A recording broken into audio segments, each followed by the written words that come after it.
তবে আজকের ডেটে দাঁড়িয়ে এই কথাটা বলছি যে আমার এই কথাটা যে শুনবে, ঠিক আছে, যে আমার কথাটা শুনে এই কাজগুলো করবে, তার অবশ্যই অবশ্যই হেল্প হবে। দেখবে তারা কি সে কিন্তু এই এক্সামটাতে হয়তো ফাইনাল সিলেকশন তাদের হয়ে যাবে। তাই জন্য কথাটা দেখো, তোমাদের কাছে আমার একটা রিকোয়েস্ট থাকবে যে একই ভুল তোমরা কিন্তু বারবার করো না। IBPS PO, RRB PO, RRB clerk সমস্ত জায়গাতেই এই ভুলটা করে এসছো, ঠিক আছে। এবং এসবিআই ক্লার্কের ক্ষেত্রে যাতে তোমরা এই ভুলটা না করো সেটার জন্য কিন্তু আমি রিকোয়েস্ট করছি। দেখো, বছরের একদম শেষ রিক্রুটমেন্ট যদি বলা যায়, তার নোটিফিকেশান বেরিয়েছে এসবিআই ক্লার্ক।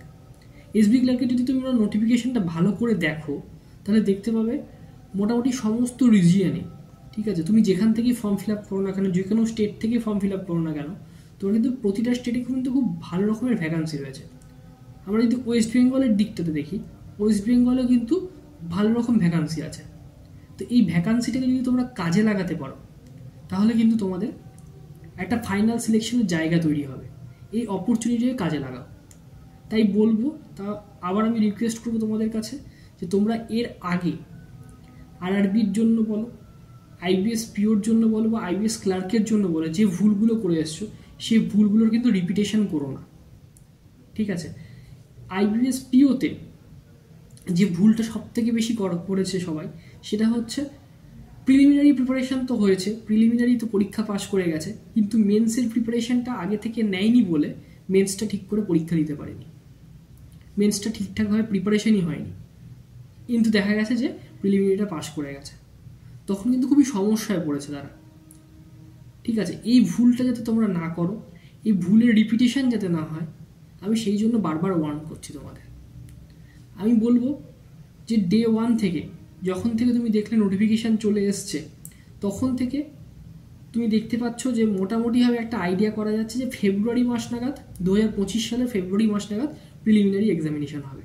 তাহলে তোমার হাতে যে এই টাইমটা রয়েছে, এই টাইমটাকে ভালো করে ইউটিলাইজ করো।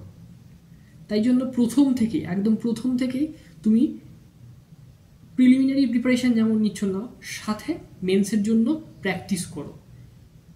অ্যাটলিস্ট কিছু না হোক কারেন্ট অ্যাফেয়ার্সটা, ডেইলি কারেন্ট অ্যাফেয়ার্স যেটা থাকছে, ঠিক আছে, এখন ডিসেম্বর মাস যেরকম চলছে চলুক, সাথে নভেম্বর মাস, অক্টোবর মাস, এভাবে কিন্তু ব্যাকলগে যে কারেন্ট অ্যাফেয়ার্সগুলো পড়ে থাকছে সেগুলো কিন্তু রিভিশন দিতে শুরু করো এখন থেকেই। তাহলে কি হবে, তুমি যদি প্রিলিমিনারি এক্সামিনেশনটা পাস করে যাও তখন কিন্তু তোমার মাথা থেকে অনেকটা চাপ কমে যাবে, ঠিক আছে। প্রিলিমিনারি রেজাল্ট বের করতে দেরি করবে, দিয়ে কিন্তু আবার দেখা হলো রেজাল্ট বেরোনোর 10 দিনের মাথায় কিন্তু মেন্স পরীক্ষা, তখন কি করবে? তখন কিন্তু তোমরা একদম অন্ধকারে ডুবে যাবে, ঠিক আছে। তাই জন্য আমি এখন থেকেই বলবো যে তোমরা প্রিলিমিনারির পাশাপাশি যেরকম প্রিপারেশান নিচ্ছ তার পাশাপাশি কিন্তু মেন্সের জন্য প্রিপারেশান নাও। তোমরা যারা যারা এই ভিডিওটা দেখবে তাদের প্রত্যেকের কাছে আমার রিকোয়েস্ট করবো আমি সবাইকে যে তোমরা কিন্তু প্রিলিমিনারির সাথে সাথে মেন্সের জন্য প্রিপারেশানটা এখন থেকেই নিতে থাকো, ঠিক আছে। যে ভুলটা হয়তো এখন কি হবে, এখন সদ্য নোটিফিকেশান বেরিয়েছে, সবাই প্রিলিমিনারি পেছনে দৌড়বে, কিন্তু যাদের প্রিলিমিনারি প্রিপারেশানটা একটু ভালো আছে, ঠিক আছে, একটু ভালো আছে, যাদের হয়তো একটু প্র্যাকটিস করলে প্রিপারেশানটা ভালো হয়ে যাবে, বা যাদের হয়তো সাবজেক্টের সিলেবাসগুলো কমপ্লিট হয়ে গেছে, টোটাল টপিকগুলো কমপ্লিট হয়ে গেছে, শুধু প্র্যাকটিস দরকার, তারা প্র্যাকটিস করো, সাথে মেন্সের জন্য কিন্তু রেডি হও এখন থেকেই, ঠিক আছে। নাহলে কিন্তু খুব সমস্যায় পড়বে, কারণ এর আগের পূর্ব অভিজ্ঞতাগুলো তোমরা জানো, তোমরা ফেস করেছো। এই লাস্ট ইয়ারে যতগুলো এক্সাম হয়েছে, ঠিক আছে, সেখানে কিন্তু পর্যাপ্ত টাইম কিন্তু তোমরা পাওনি, হিসাব করে যদি দেখা যায়। বিশেষ করে আইবিএস পিওর ক্ষেত্রে তো সেই ঘটনাটা ভালোভাবে তোমরা লক্ষ্য করতে পেরেছো। তাই আমি বলবো এখন থেকে মেন্সের জন্য কারেন্ট অ্যাফেয়ার্স পড়ো, মেন্সের জন্য প্র্যাকটিস করো, কারণ হচ্ছে একই ভুল যদি তুমি বারবার করতে থাকো তোমার কিন্তু এই অপরচুনিটিটাও মিস হবে, ঠিক আছে। কারণ এই এসবিআই ক্লার্কে এবারে কিন্তু বেশ ভালো রকমের ভ্যাকান্সি আছে, 13,000+, ঠিক আছে। একটা ভ্যাকান্সি কিন্তু মুখের কথা নয়, এখনকার দিনে দাঁড়িয়ে, এখনকার সময় দাঁড়িয়ে। হয়তো আগে একটা সময় বেরোতো 15,000 বা 17,000 বা 20,000, তখনকার সময়টা আলাদা ছিল, কিন্তু এই মুহূর্তে দাঁড়িয়ে এই ভ্যাকান্সিটা এক্সপেক্ট করা কিন্তু একটা বিশাল বড় ব্যাপার আমার কাছে মনে হয়। তো যেখানে এই পরিমাণ কম্পিটিশান হচ্ছে দিনের পর দিন, কম্পিটিশন দিনের পর দিন বেড়েই যাচ্ছে, কোশ্চেন স্ট্যান্ডার্ড বাড়ছে, সেখানে কিন্তু এইরকম একটা ভ্যাকান্সি আমি বলবো এটাকে কাজে লাগানোর একটাই উপায়, সেটা হচ্ছে প্রথম থেকেই একদম ডে ওয়ান থেকেই প্রিলিমিনারি এক্সামিনেশনের প্রিপারেশনের পাশাপাশি মেন্সের জন্য প্রিপেয়ার করা।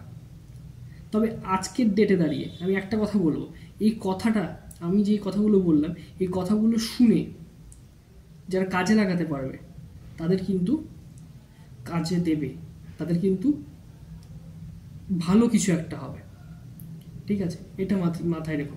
তো যাই হোক, ভিডিওটাকে আর বেশি বড় করব না, ভিডিওটা এই পর্যন্তই থাকছে। তো দেখা হচ্ছে নেক্সট ভিডিওতে। তার আগে যারা চ্যানেলে নতুন তারা অবশ্যই চ্যানেলটিকে সাবস্ক্রাইব করে দিও, আর ভিডিও ভালো লাগলে অবশ্যই একটা লাইক করো। তো চলো টাটা, দেখা হচ্ছে নেক্সট ভিডিওতে।